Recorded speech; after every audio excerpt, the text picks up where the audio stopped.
তখন ওনারা বললেন যে ভোটের আগে ফোঁস করে, ভোটের পরে আর ফোঁস করে না। মাননীয় স্পিকার, আমার এলাকায় আমি আগেও বলেছি, আমাদের বিরোধী দলীয় নেতা বাড়ি আমার এলাকায়, তাই সেখানে আমি অনেক কিছু সহ্য করে, অনেক কিছু বিনিময়ে আমি এই পার্লামেন্টে আসতে পেরেছি। আপনারা জান্নাতের টিকিটের কথা শুনেছেন, আপনারা কেউ বুরকার কথা শুনেছেন কিনা আমি জানি না, কেউ সালোয়ার কামিজের কথা শুনেছেন কিনা আমি জানি না।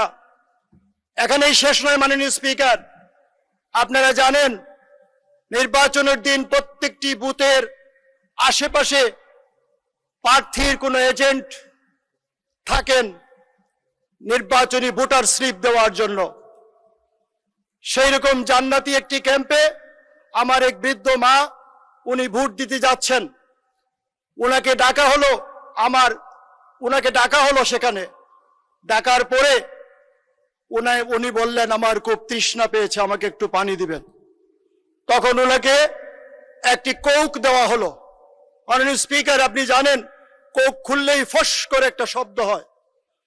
আমার বৃদ্ধ মা ভোট দিয়ে আসলেন, আসার পরে একই ক্যাম্পে আবার গেলেন, গিয়ে বললেন আমাকে আরেকটু পানি দান। তখন তাকে সাদা পানি দেওয়া হলো। উনি বললেন যে না, আমাকে ওই ফস করে যে শব্দ হয় সেই পানিটা দেওয়া হোক। তখন ওনারা বললেন যে ভোটের আগে ফস করে, ভোটের পরে আর ফস করে না।